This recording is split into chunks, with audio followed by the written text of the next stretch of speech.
Soltar es fácil, siempre y cuando lo que sueltes cumpla con dos condiciones: que sea algo físico y que no te importe. Eso hace que separarse de algún objeto obsoleto, como un televisor de tubo o el cargador de un móvil antiguo, sea bastante fácil para la mayoría de las personas, a no ser que tengas tendencia a la acumulación. La cosa se complica cuando lo que hay que soltar no es físico, como un pensamiento. Es como si alguien te dijera: visualiza o escucha el número 4 en tu mente. Ahora no lo recuerdes. Recuerda cualquier número menos el 4. Es algo parecido a lo que sucede con la típica canción pegadiza del verano. La melodía se nos repite en la cabeza y no es fácil desprendernos de ella. Tampoco es fácil soltar cuando es con un objeto físico con lo que estamos identificados, un objeto que nos importa, como lo es el anillo para Bilbo Bolsón en El Señor de los Anillos. Al pequeño hobbit no le resultó sencillo soltar tan preciado tesoro para dejarlo en manos de Frodo. Lo mismo nos ocurre con objetos a los que otorgamos valor.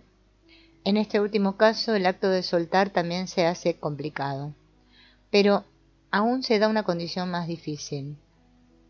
Imagina la combinación de estos dos factores a la hora de soltar: algo que te importa y que además no es físico, como una idea, un plan o un proyecto mental que es importante para ti.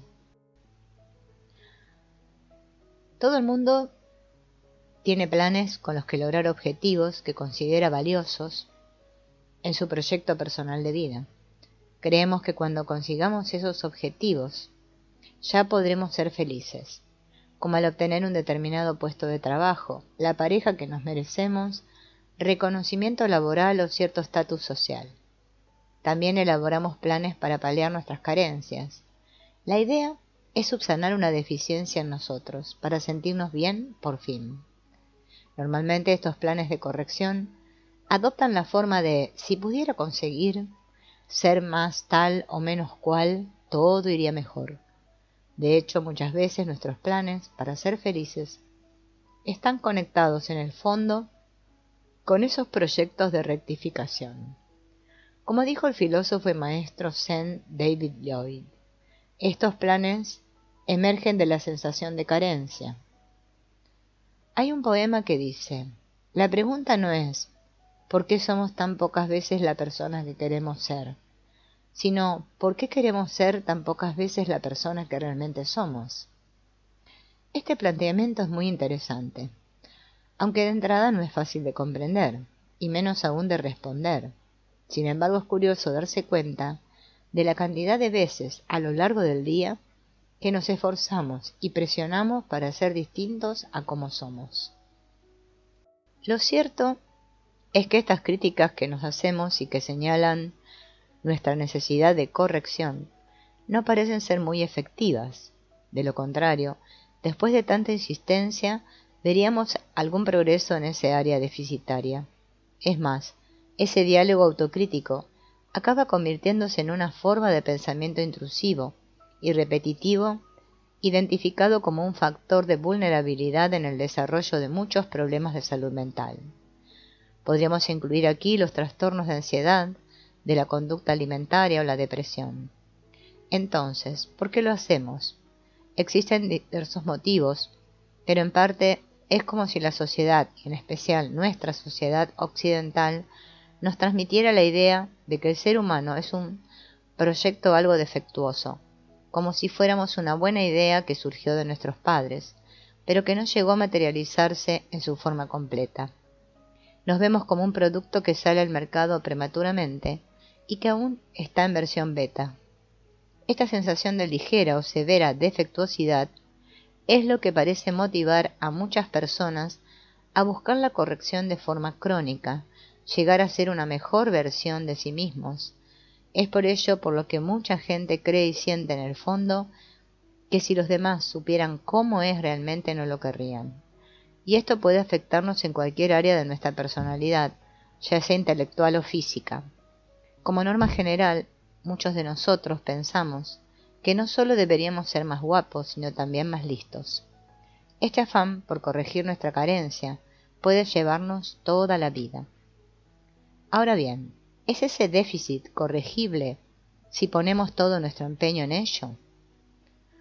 Nuestro cerebro es una máquina de resolver problemas. Su función principal es anticipar y predecir posibles resultados. Así parece congruente el utilizar tan extraordinaria herramienta para corregirnos. Esta tarea puede llevarnos a largos y reiterados análisis con el fin de resolver un problema y dejarnos noches sin dormir en pos de la solución. En muchas ocasiones, sobre todo, si nos centramos en un problema físico, nuestra mente intenta arreglar el asunto siguiendo las mismas estrategias con las que distribuiría los muebles en una habitación, reflexionando sobre cómo llevaría agua desde un punto A hasta un punto B, o incluso pensando en cómo llegaría a la luna desde la Tierra.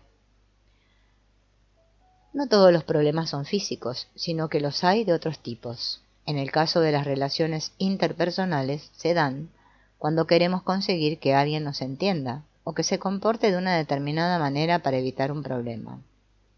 Otros conflictos proceden más bien de nuestras dudas o sufrimientos, como la sensación de inadecuación o déficit personal. En estos dos últimos grupos, la capacidad resolutiva de la mente ya no es tan eficaz. Al contrario, puede ser especialmente problemática. Primero vamos a imaginar un ejemplo con un objeto físico. Visualicemos mentalmente una mesa con folletos informativos, colocada en medio de un recibidor y que por lo tanto nos dificulta el paso. Es necesario rodearla para no tropezar con ella. Nuestras mentes se activarán para resolver el problema. Primero imaginarán escenarios virtuales, en los que la mesa puede ubicarse en otros lugares y después evaluarán si ésta encaja o no y los pros y contras de cada uno de estos cambios. Una vez hallada la mejor ubicación en el escenario de la mente, iremos al escenario físico y moveremos la mesa. Así el problema estará resuelto y no pensaremos más en ella. Ahora imagina un segundo escenario en el que el problema ya no es la ubicación física de la mesa, sino que ésta se rompe. Esa mesa era lo único que había heredado de mi abuela, a quien quería mucho. Tenía un valor sentimental para mí. Ahora el problema no está allí fuera, sino dentro de mí. Es decir, en cómo sacar la mesa de mi mente. ¿Puede mi mente razonable, diseñada para entender el mundo físico, resolver de forma analítica este obstáculo que no es físico? Si dijéramos que sí, entonces, mediante un mayor esfuerzo analítico, darle vueltas mentalmente al asunto para encontrar una solución, efectivamente resolveríamos el problema. Pero, ¿cuál es tu experiencia en este tipo de situaciones? Piensa en la última vez que tuviste un problema emocional. ¿Pudiste resolverlo echándole horas mentales? Todos podríamos enumerar ocasiones en las que tratamos de resolver con insistencia un problema importante para nosotros. Con frecuencia, pueden pasar dos cosas, que la solucionemos o que no. Si ocurre la primera, fin de la historia. La mente queda liberada hasta que encuentre un nuevo problema que resolver. Normalmente no tarda mucho. No obstante, supongamos que nos encontramos ante el segundo escenario, en el que no solucionamos el problema, y en este caso mi mente recibe la misma emoción de aversión causada por la comparación entre lo que es y lo que debería ser. No debería haberse roto la mesa que heredé. Se activa el análisis, pero al no dar con una solución, el esfuerzo por resolverlo continúa. ¿Puedes identificar algún problema en el que te hayas quedado atascado en un estado de rumiación indefinido? Si aún sigues atrapado en ello, pregúntate, ¿en qué grado ha mejorado la situación por el hecho de que te hayas opuesto a ella y le hayas dado infinitas vueltas en tu mente? ¿En qué grado el esfuerzo invertido te ha acercado a tu objetivo? ¿Qué emociones te han acompañado durante este proceso? Todos hemos afrontado situaciones a lo largo de la vida en las que no hemos conseguido lograr nuestro objetivo y decidimos, por lo tanto, pasar página. Por ejemplo, ante un amor no correspondido, el propósito de ir diariamente al gym, que nos den la razón en una discusión importante. Toma tu momento y trae a tu memoria alguna situación en la que dejaste de insistir en algo, donde dejaste de luchar para que la realidad se ajustara a tus preferencias. ¿Qué sucedió en ese momento? ¿Cómo te sentiste? Puede que al principio experimentaras tristeza y sería lógico, pues la tristeza es la emoción de la pérdida y se activa en momentos de renuncia. Pero es muy probable que a esa tristeza le acompañase o le siguiese una sensación de paz y libertad. Ese fue el momento en que la mente dejó de ser monotemática y encontró espacio para nuevos contenidos. En este punto conviene aclarar algo fundamental. Pasar página no significa rendirse, ni tampoco poner la otra mejilla. Para poder rendirnos, tiene que haber existido la posibilidad de ganar, y en las situaciones a las que nos referimos, esta nunca existió realmente. Existen infinitas maneras de sufrir, pero no existen tantas formas para dejar de hacerlo. Imagínate que el dolor es un líquido negro y amargo como el café, y que tú eres la taza que lo contiene. La primera opción para aliviarlo sería tirar el café. Si puedes hacerlo, es la opción que elige nuestra mente de forma inmediata. Soluciona el problema. Si no puedes tirar el café, aún te quedan otras 3 opciones. La primera sería endulzarlo para disminuir su amargor, o echarle leche para que no sea tan negro. Esa opción es cambiar la forma en la que piensas. Encontrarle un sentido a ese dolor, por ejemplo, lo hará más llevadero. La diferencia entre hacer trabajo físico forzoso y correr una maratón está en el sentido que las personas adjudican al cansancio y al dolor. A pesar de que el grado de extenuación es similar en ambos casos, los efectos sobre nuestras emociones y el estado de ánimo son muy distintos. También existe la segunda opción, no hacer nada. En este caso, sin duda, vas a seguir sufriendo. Y por último, la tercera opción, que es la que más nos interesa, es la de convertirte en una taza de mayor capacidad. La cantidad de café, su color y amargor siguen siendo los mismos, pero nuestra capacidad para contenerlo y tolerarlo será mayor. Se trata de entrenar la capacidad para la aceptación. Siempre que decidimos o pensamos, esto no debería ser así, esto no debería haber pasado, esto no es justo, ponemos de manifiesto nuestra incapacidad para la aceptación. Lo hacemos muchísimas veces y no solo nosotros, sino todo el mundo. Es por eso por lo que nos parece normal. Sin embargo, el hecho de que lo consideremos algo corriente no significa que sea veraz, útil y mucho menos saludable. Si lo piensas con detenimiento, es algo sorprendente. Y es que cuando no aceptamos, entramos en un estado de irrealidad, un estado ilusorio, en el que aquello que no debería haber ocurrido ya ha ocurrido.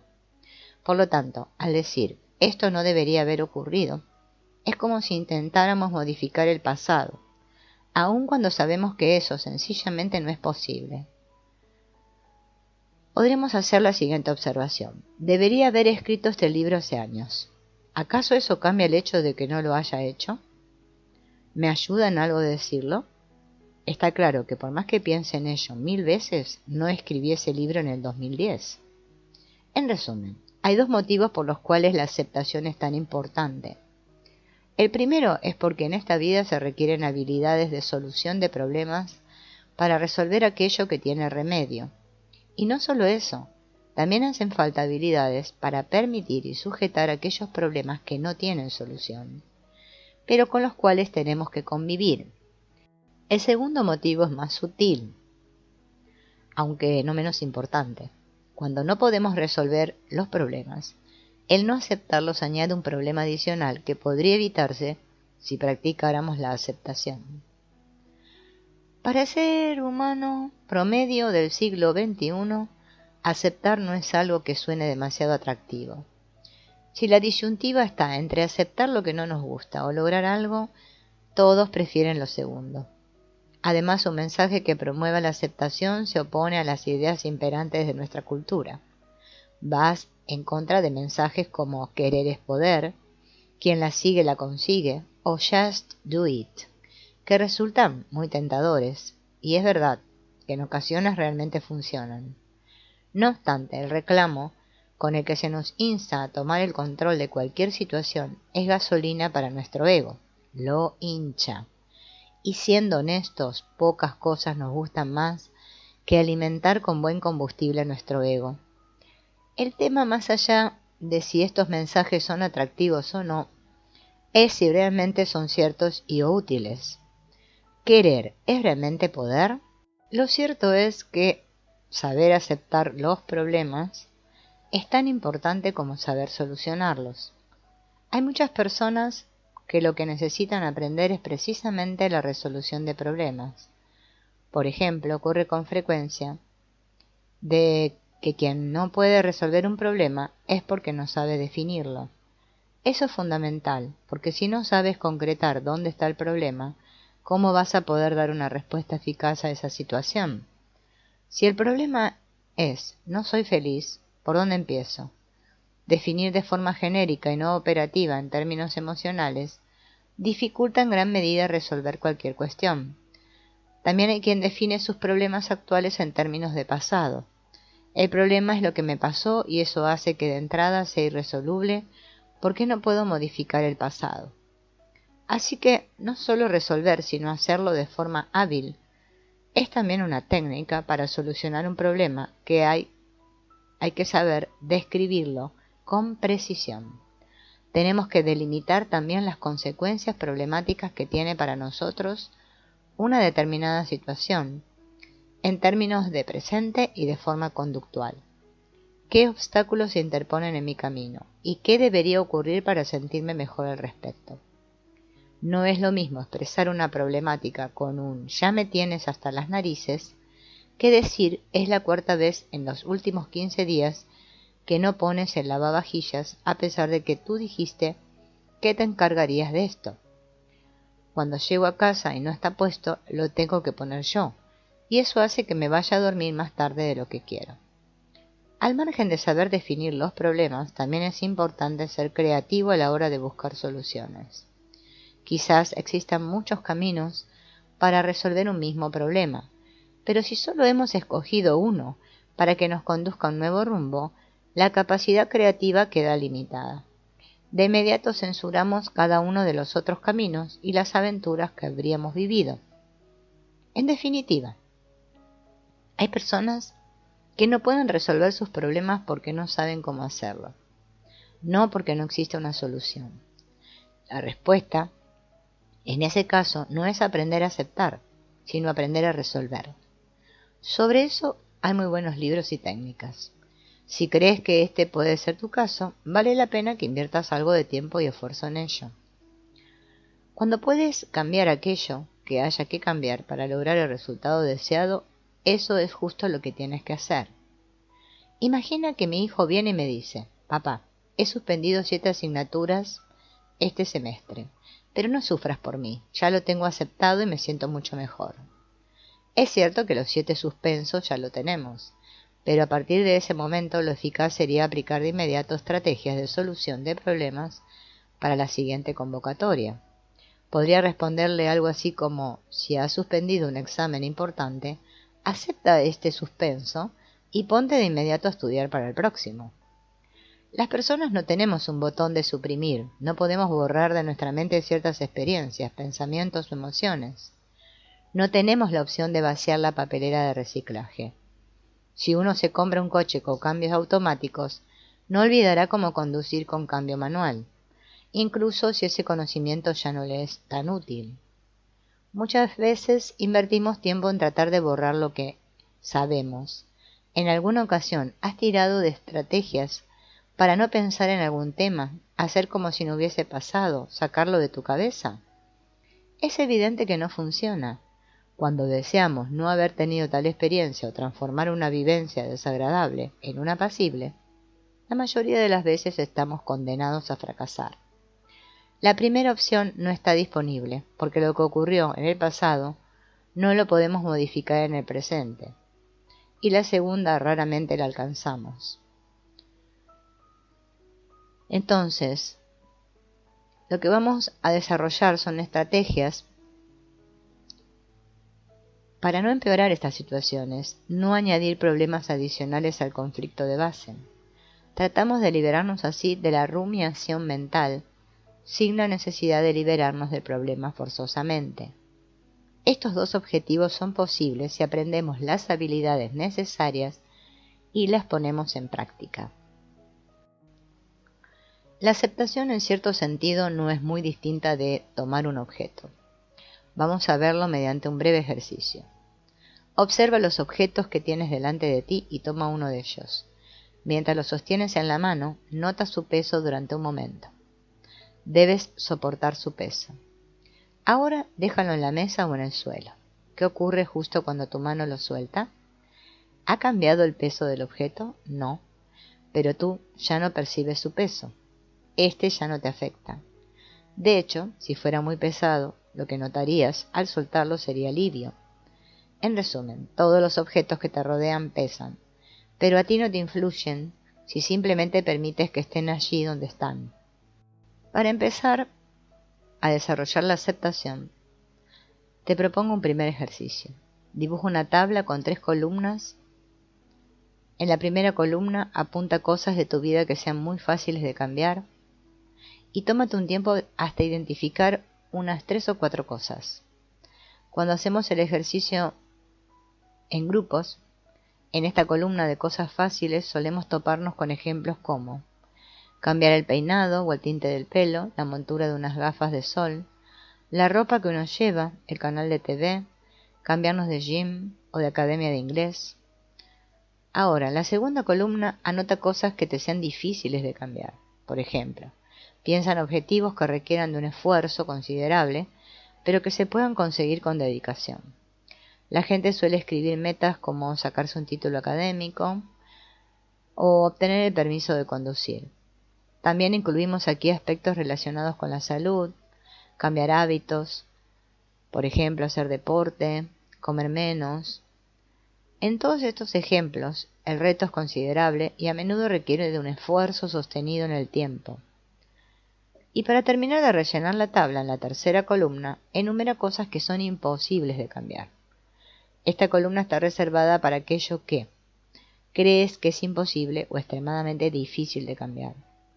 A menudo aparecen problemas relacionados con nuestras familias, la personalidad de un padre o hermano y su incapacidad para comprendernos. Asimismo, encontramos situaciones como padecer una determinada enfermedad, su evolución, cronicidad o la muerte. También solemos anotar cosas que hicimos o dejamos de hacer en el pasado y las consecuencias que ello tiene para nuestro futuro y nuestro presente. Del mismo modo, incluiríamos en esta columna características acerca del mundo y la sociedad en la que vivimos y del propio ser humano como especie. Al hacer este ejercicio en los grupos de terapia, surge con bastante frecuencia el debate de si algunas cuestiones pertenecen a una categoría o a otra. Por ejemplo, para algunas personas el dejar de fumar es difícil pero posible, mientras que para otras algo que parece imposible. Lo mismo ocurre con el tema de las parejas. Para algunos cambiar a una pareja es algo difícil pero posible, mientras que para otros es posible cambiar de pareja pero no cambiar a su pareja. De ahí que un punto relevante al hacer estos análisis sea el tener presente las variables contextuales e idiosincráticas. Recordemos que la situación de un individuo no tiene por qué ser generalizable a otro, aunque el problema sea el mismo. Esta es la razón por la que un mismo problema puede clasificarse en una u otra columna, dependiendo de la persona. Por ejemplo, correr una maratón será algo difícil pero alcanzable para muchos, mientras que para otros puede resultar imposible. Lo que es posible para otro quizás no lo sea para ti. Volvamos a tu lista. Ahora échale un ojo a todas las cosas que has escrito en la categoría fácil, luego a todas las intermedias y finalmente a las de la columna de imposibles. Detente en cada una de ellas y reflexiona sobre qué tienen en común. Observando tu lista, ¿cuáles son las cosas más importantes? ¿Y las menos importantes? ¿En qué columnas están las más importantes? Si quieres, puedes puntuar de 1 a 10 el grado de relevancia de cada elemento. 1, nada importante, 10, extremadamente importante. La conclusión a la que muchos llegamos al hacer este ejercicio es que hay una graduación de izquierda a derecha según la importancia que les damos. Es decir, las cosas que apuntamos como fáciles de cambiar nos importan menos que aquellas que son difíciles o imposibles de cambiar. Aunque es cierto que también hay cosas muy importantes que son fáciles de conseguir, demostraremos que lo que consideramos más relevante suele ser lo que no depende de nosotros. Es incluso muy difícil de modificar o alcanzar. Con esto veremos que la aceptación no es solo una habilidad interesante. Desde el punto de vista psicológico, no es una opción para aumentar o potenciar tu bienestar, sino una necesidad. Clasificar correctamente los problemas en estas 3 columnas es más importante que lo que parece, pues si nos equivocamos de categoría, eso quizás explica por qué estamos estancados en el sufrimiento. En ocasiones, situamos los problemas erróneamente en la casilla intermedia y como creemos que son alcanzables, luchamos y nos esforzamos. Sin embargo, ¿qué resultados obtenemos en términos de eficacia? ¿Cuánto progreso hay a lo largo del tiempo? ¿Y si en realidad el problema pertenece a la última columna? Piensa por un momento en un problema grave, y desafortunadamente muy frecuente en nuestra sociedad occidental, el de los trastornos de la conducta alimentaria. En España, el 40% de las chicas de 12 años hacen o han hecho alguna dieta. Además, en un 5% de la población femenina, estas restricciones alimentarias son lo suficientemente graves como para recibir el diagnóstico de un trastorno de conducta alimentaria y, en consecuencia, tratamiento psicológico y psiquiátrico. Según algunos estudios, en el 50% de los casos, no se logrará una remisión completa del trastorno. Existen varios tipos de trastorno alimentario, pero un punto frecuente y central de esta problemática es que las personas que lo sufren no se gustan, se avergüenzan de su físico y se comparan constantemente con los demás. Este descontento con su aspecto tiene que ver con los criterios que marca nuestra sociedad. Unos criterios bastante específicos en cuanto al ideal físico que uno ha de alcanzar.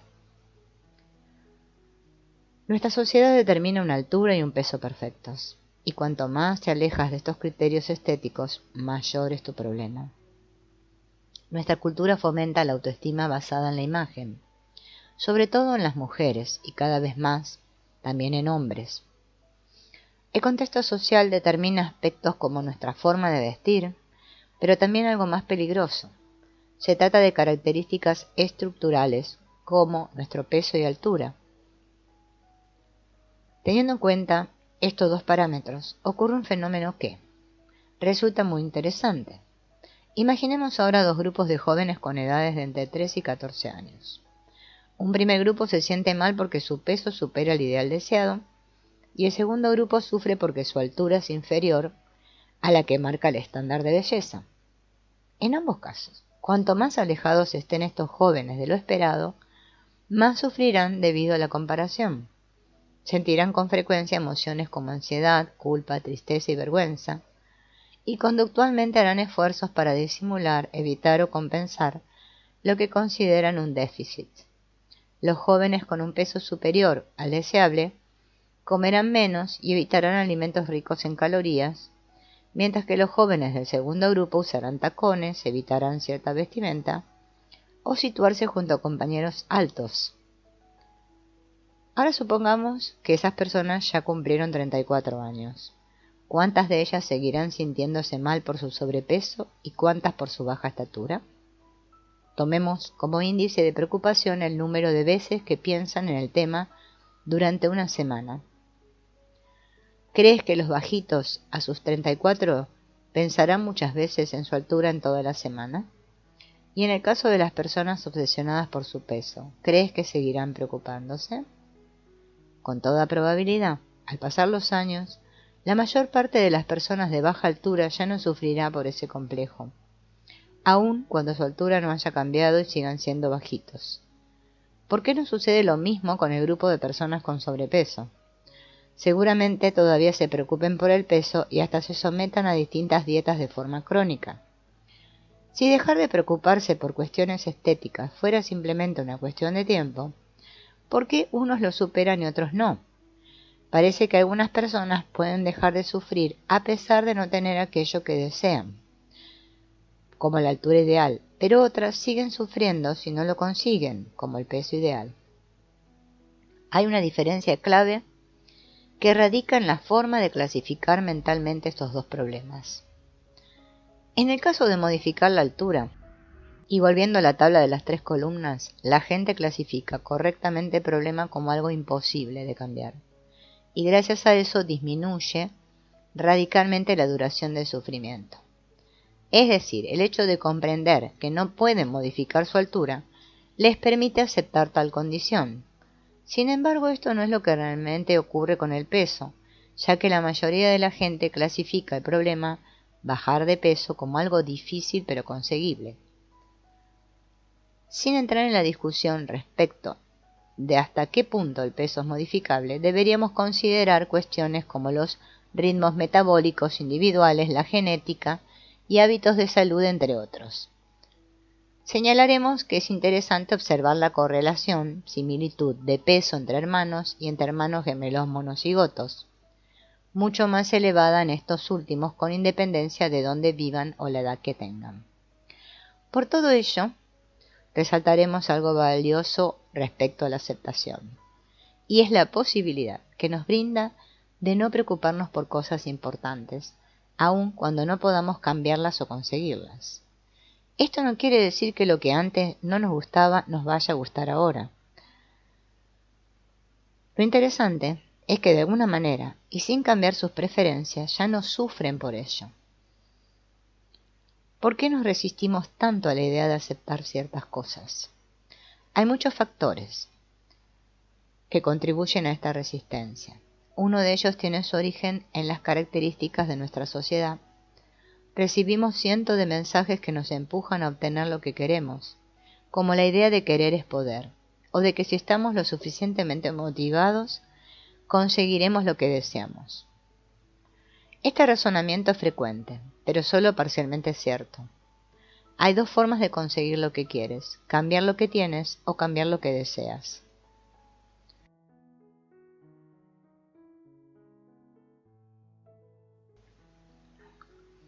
A grandes rasgos, nuestra mente funciona como un comparador entre lo que tenemos, o creemos que tenemos, y lo que queremos.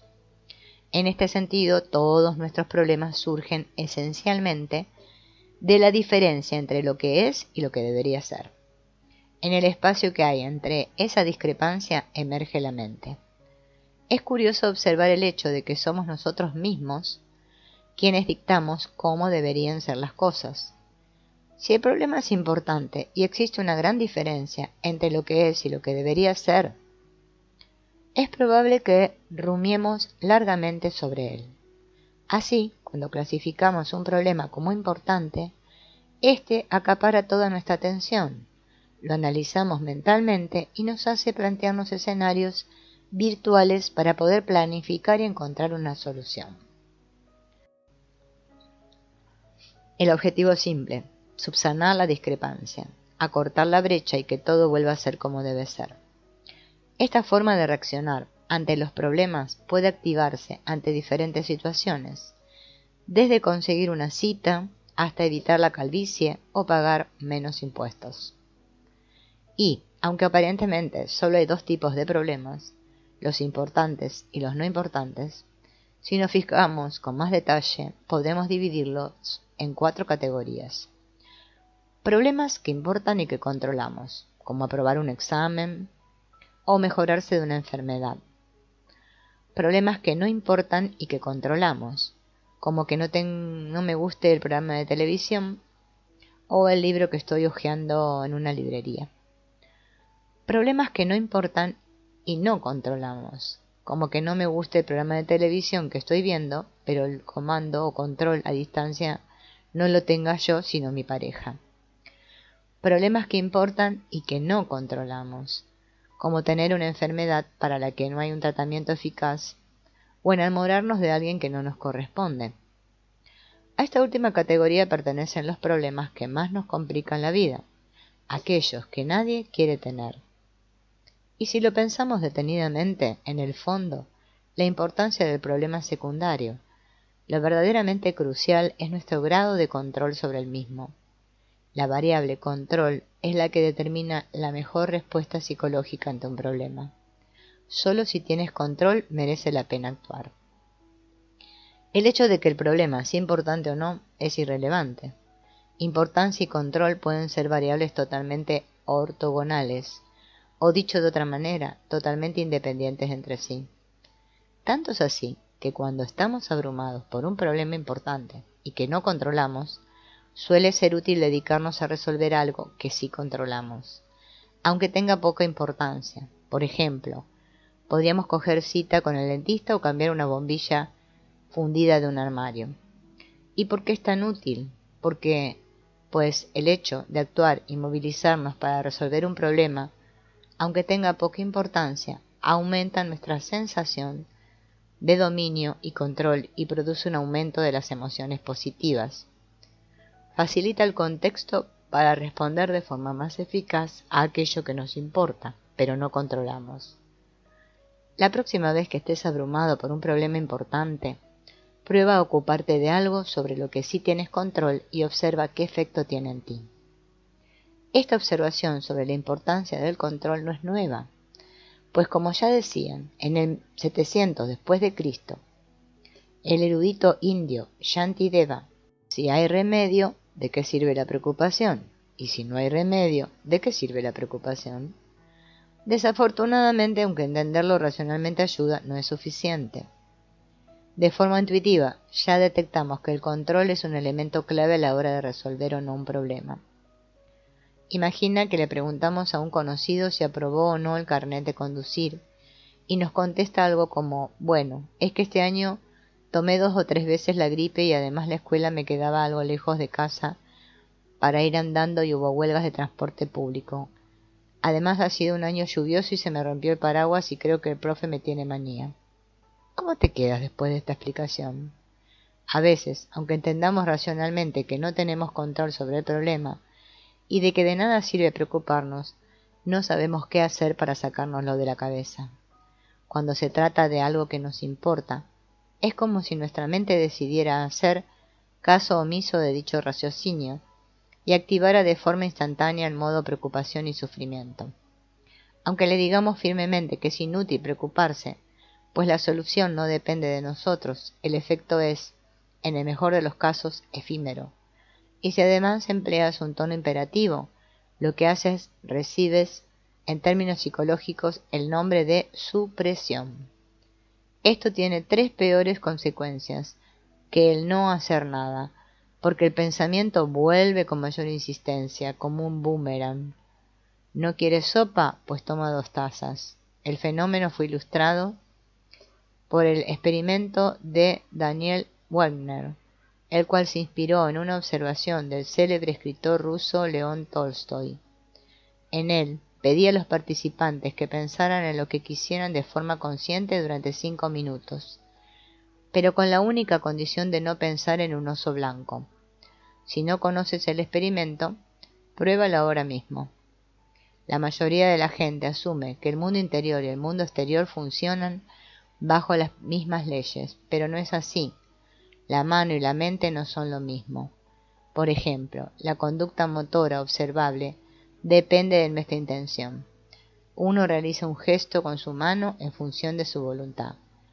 Imagina que yo te digo, deja este libro en la mesa. Tú lo harás o no, en función de si quieres seguir mi indicación. Pero lo que no ocurrirá es que dejes el libro en la mesa en contra de tu voluntad. Tu mano no actúa como si estuviera poseída, dejando el libro en la mesa ante tus ojos atónitos. Si lo dejas es porque quieres. Y si no lo haces, pues porque no. Simple. Pero sucede lo mismo con el mundo interior. ¿Decides tú lo que piensas, sientes o deseas? Si te digo, piensa en cualquier verdura menos en una lechuga verde y fresca, ¿puedes hacerlo? El control es lo que determina la respuesta a los problemas, sean estos importantes o no. Las personas tenemos diferentes formas de enfocar los problemas, según las experiencias que hayamos vivido en situaciones parecidas, además de nuestra genética individual y el estado de ánimo en el que nos encontremos. La forma en que nos enfrentamos a los obstáculos es muy significativa, pues como hemos visto, su impacto a nivel psicológico y social puede variar dependiendo de la persona. Este fenómeno no es nuevo para la psicología de la salud, puesto que ha podido comprobar que quienes sobreviven a graves enfermedades médicas no lo hacen únicamente debido a variables biológicas o médicas, sino también psicológicas. En el campo de la psicología llamamos y hablamos de estilos de afrontamiento, para referirnos a las diferentes formas en las que las personas afrontan un problema. Algunos son más eficaces que otros, y esto influye no solamente en cómo nos sentimos respecto a una cuestión determinada, sino también a lo largo del tiempo que pertenece en nuestra mente. Que hoy haga sol o llueva escapa totalmente a mi control. Pero eso no quiere decir que mis acciones no tengan mayor impacto en otras situaciones. Si en vez de ir al cine todas las tardes me paso horas estudiando para un examen, tendré más posibilidades de sacar buena nota. Entre el primer escenario, el clima, nada de control, y el segundo, estudiar para un examen o ir al cine, mucho control, observamos que las situaciones presentan diferentes gradaciones de control. Podemos diferenciar algunas variables que suelen influir en el resultado. Cuando éstas dependen de nosotros, hablamos de control interno, mientras que si no dependen de nosotros, decimos que están bajo control externo.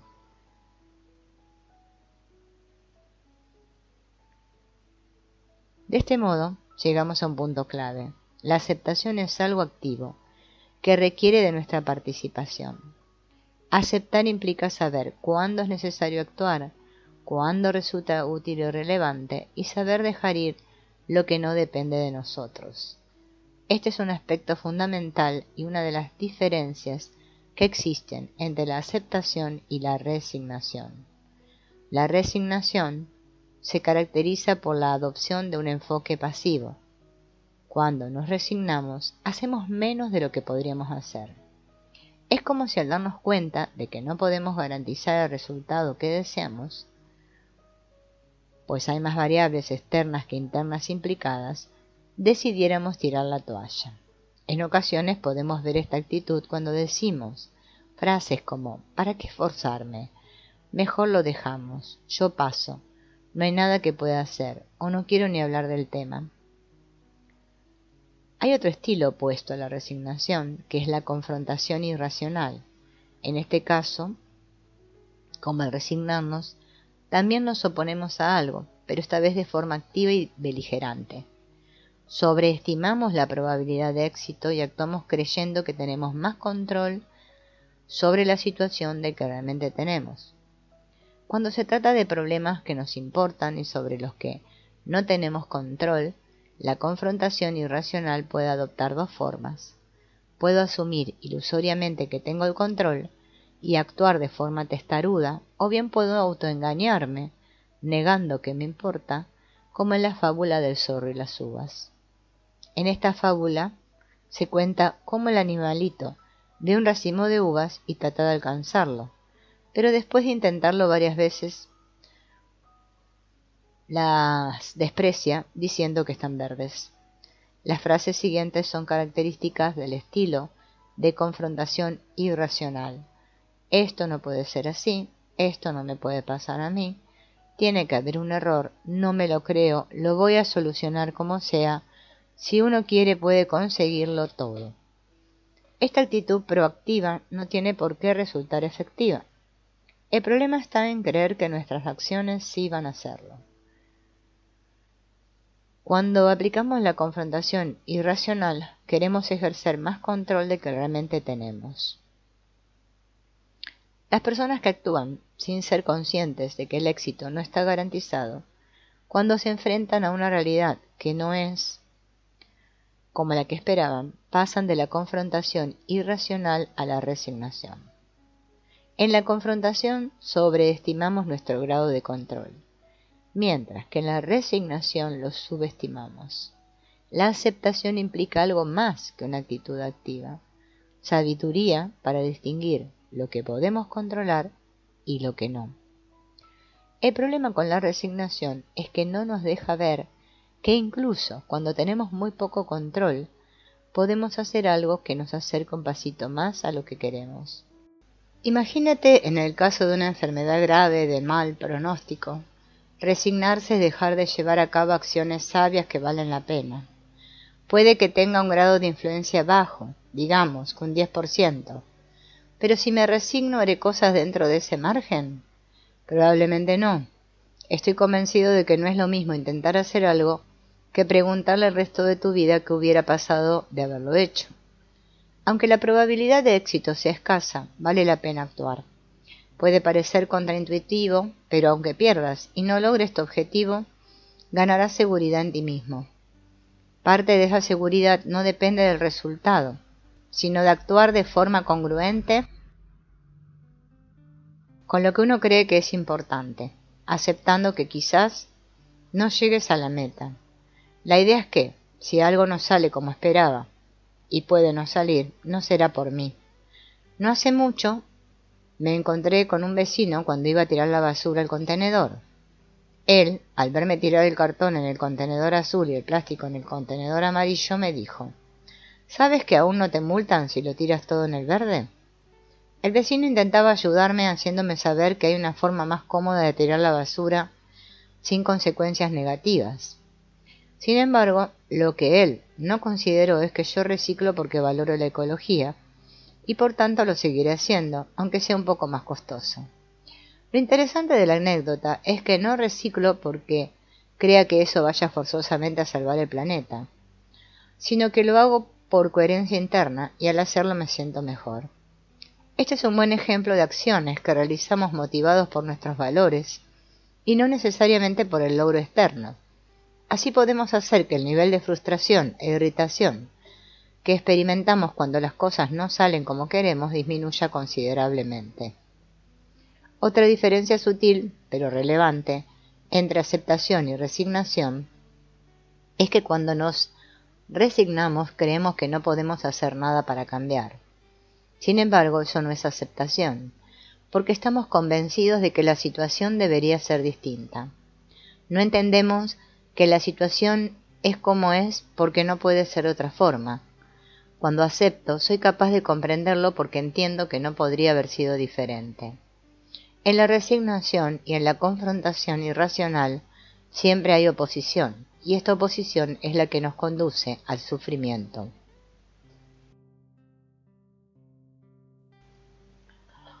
Si no podemos pasar página es porque seguimos pensando que la realidad no debería ser así. Esta resistencia hace que el malestar se cronifique. Es por eso por lo que la resignación, confrontación, suele ir acompañada de un estado de ánimo negativo u hostil. Añade un componente adicional de amargura. Imagina que una tarde de septiembre estás con unos amigos tomando un fresco en la terraza, disfrutando de la compañía y la charla, y de repente empieza a hacer frío, cosa que hace que todos se levanten y termine la cita.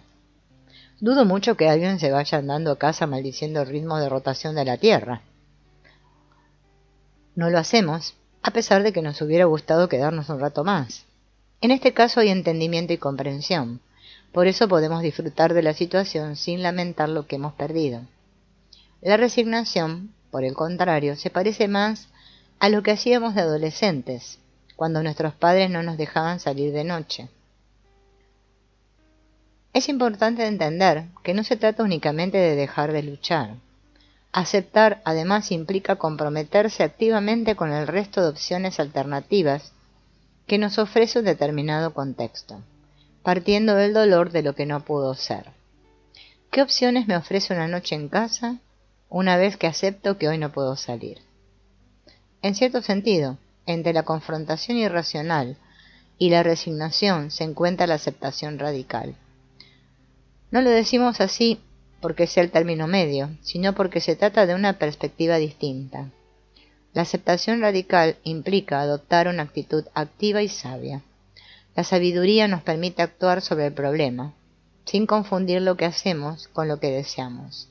Nos permite hacer lo que toca y olvidarnos de lo demás. Este concepto nos resulta familiar si alguna vez hemos escuchado la oración de la serenidad de Reinhold Niebuhr. Concédeme la serenidad para aceptar las cosas que no puedo cambiar, el valor para cambiar las cosas que puedo cambiar, y la sabiduría para conocer la diferencia.